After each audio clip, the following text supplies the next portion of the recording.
Hello everyone, my name is Deepak Kashyap and we are here to celebrate Montreal Pride 2020.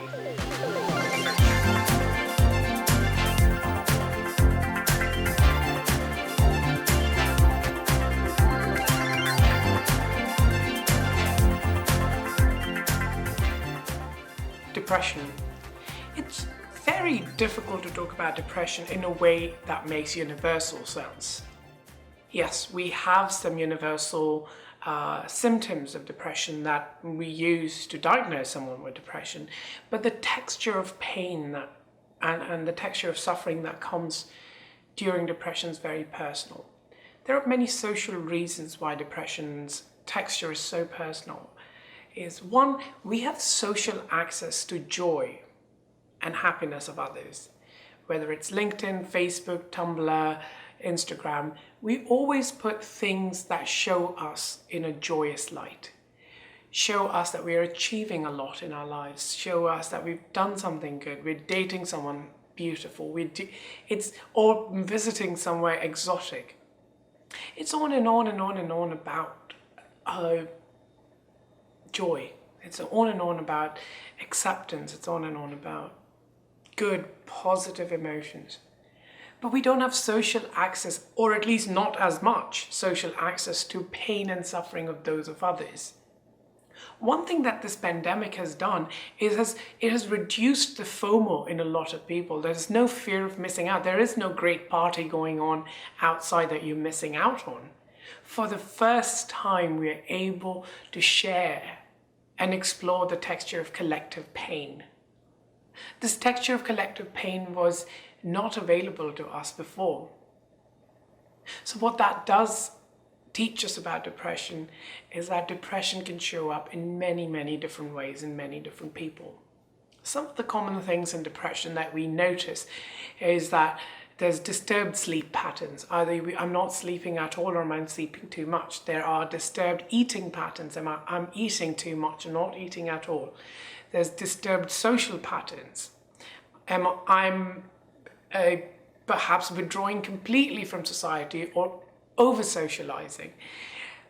All of and many things around, I've lost interest in things that I used to enjoy earlier. I have disturbed sense of self. I have constant sense of guilt and shame around what's happened.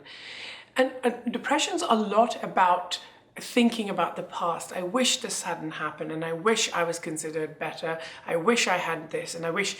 It's a lot about regretting the past. In contrast, anxiety is about future. I wish this doesn't happen. I hope I'm able to control this. So a lot of the times we're just stuck between thinking about the past or thinking about the future, thinking about the past or thinking about the future. We're rarely in the present.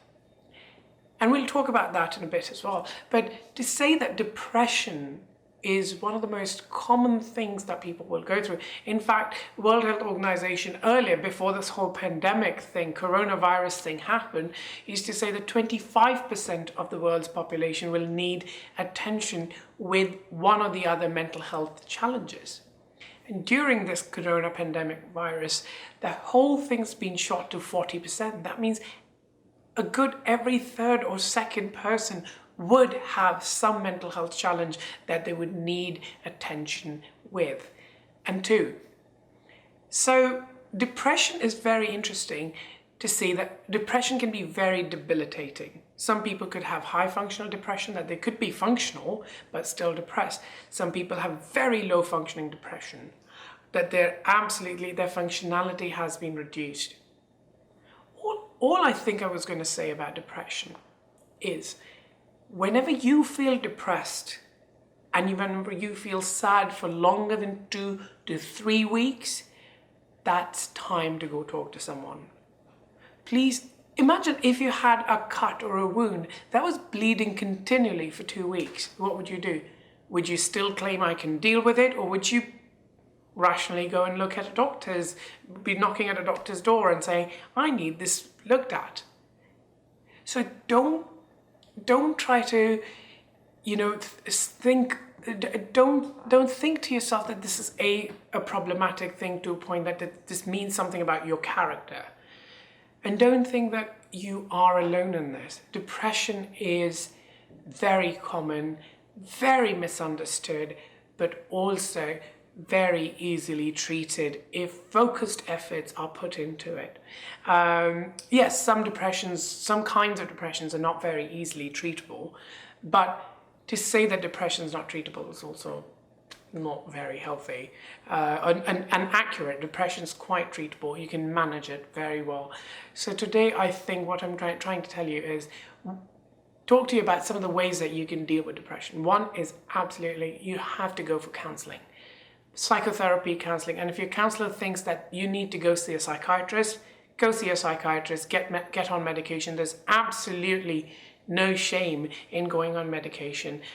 If you do not have any shame in popping Advil, you should have no shame in actually getting prescriptions for depression.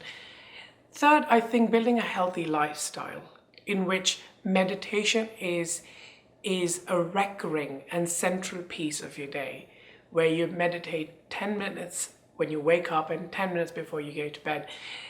Meditation has shown to be very, very useful, and very evidence-based research on meditation has shown it to be the most useful non-chemical intervention for depression.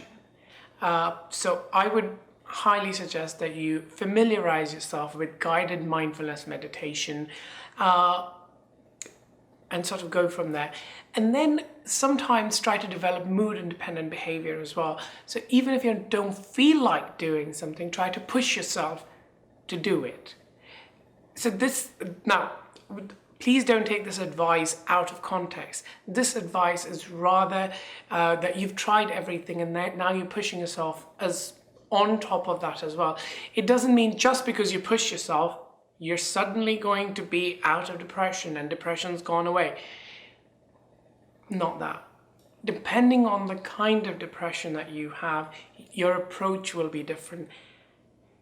In the end, I think I just want to say, with depression, we have to remember what we remember with everything else. The way you define the problem is half the solution of the problem.